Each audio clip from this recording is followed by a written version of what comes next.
पूर्वतन प्रदेश युव कांग्रेस सभापति स्वर्गत संग्राम केसरी जेना चतुर्थ श्राद्धवार्षिक पालन हो जाइछि।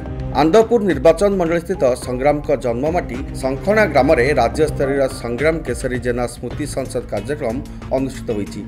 एही कार्यक्रम रे ओडिशा प्रदेश कांग्रेस प्रभारी अजय कुमार लालू, प्रदेश कांग्रेस सभापति भक्तचरण दास, पूर्वतन पीसी सभापति शरद पट्टनायक, पूर्वतन पीसी सभापति संग्राम पिता जयदेव जेना, पूर्वतन केंद्र मंत्री श्रीकांत जेना, पूर्वतन मंत्री सुरेश कुमार राउतराय, विधायक रमेश जेना, महिला कांग्रेस सभापति मीनाक्षी बाहिनपति, पूर्वतन सांसद अनंत प्रसाद सेठी, पूर्वतन विधायक संतोष सिंह सालुजा, पूर्वतन मंत्री शरद राउत, कांग्रेस नेता मानस चौधरी, विधायक अशोक दास, प्रदेश युव कांग्रेस सभापति रंजित पात्र, कांग्रेस नेता यासिर नवाज, अमीय पांडव और मोहम्मद इमराज प्रमुख स्वर्गत जेना स्मृतिचारण करथिले। राज्यस्तरीय संग्राम केसरी जेना स्मृति संसद अध्यक्ष विधायक तारा प्रसाद बाहिनपति यह कार्यक्रम परिचालन करथिले। एही अवसर में कांग्रेस नेता मानस चौधरी और संग्राम जेनांकर बड़ और सान झील संग्राम को पई सभास्थल रखिथिबा वक्तव्य बेस हृदयस्पर्शी होइतिला।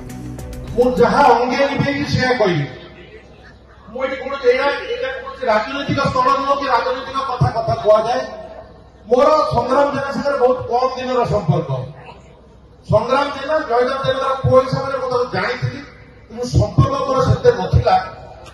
3 वर्ष पूर्व से जीवार 3-4 वर्ष पूर्व जाके संपर्क गढ़ी उठिला जहा कि आज से मो पई बंचिछि और मो थिला पर्यंत भी से मो पई बंचिछि एकर कोनोसी संदेह नाही।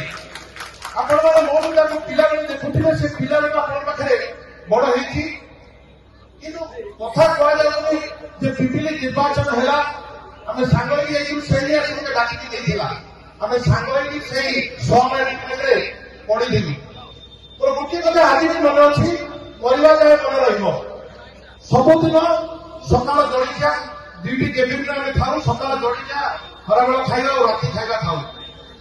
दिने खराबेला खाइबा खाइदिनी कहला मन पे चालत में रेस्ट कला 15 मिनिट पर फोन कला मते आईसीयू नउती मु संगे संगे गली सेटा थिला मोर प्रथम कथा जेतबे मते से डाकी नेतिला से जगह को मते से डाकी आईसीयू नबा थिला कि सेठु मते से एका करी गला जे आ फेरला मध्य नाही। आपण मु कहि रखे चाहे जयदेव जेना अछंती आ जेति कि 3 मास मु धन्यवाद देबी आज टिकिरा देले को जे एई भली भाई आज का दिन में बहुत विरल 3 मास को अधिक समय से तार सब दिन छाड़ी घर घर काढी जाई कि सेठी पड़ी के रखला ते ट्रीटमेंट करथिला। आज का दिन से बड़ी भाई बहुत विरल पैसा भी किसी कम खर्च होइनी। पैसा कथा नो समय दबाटा होची मुख्य जिनिस।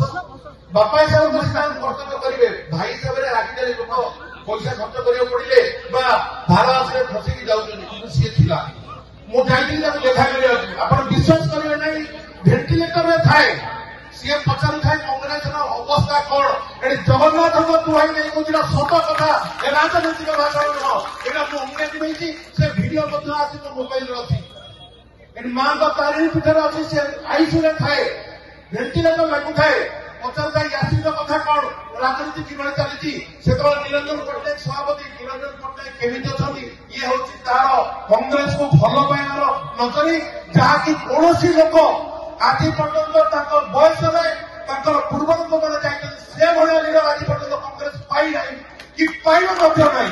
ए मने रखंतु संग्राम जेना संग्राम करिक जाईछि शेष पर्यंत मध्य से लड़ीछि कोन पाइबो तो भाग्यर विडंबना आम हाथ में कहा हाथ नाही।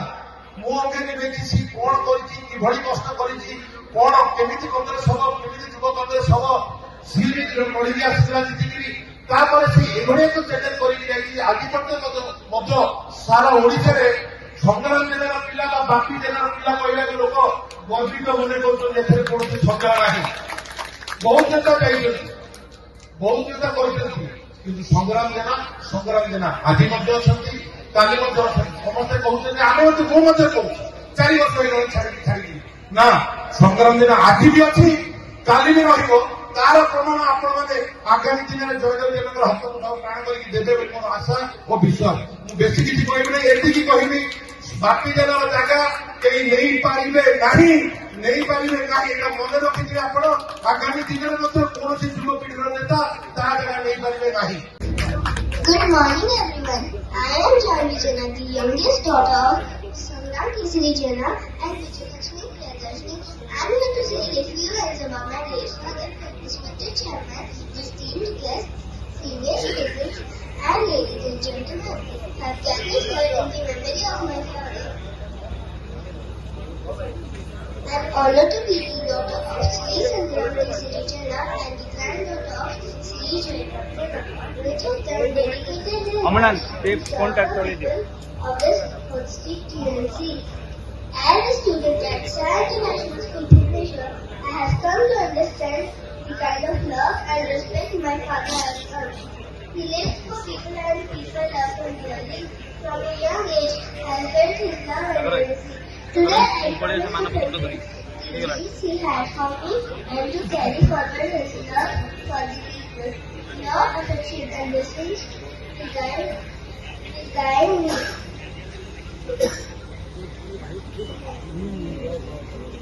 In realizing these dreams with heartfelt respect, I seek your blessings to honor my father and grandfather's legacy. Namaskar. Ideologies as I grow up. I'm grateful to the senior leaders who have come for later time to pay their respect. I request you all to consider me as their granddaughter and daughter so I can continue his legacy. Thank you. Jai Hind. Bureau Report, BBC Odia.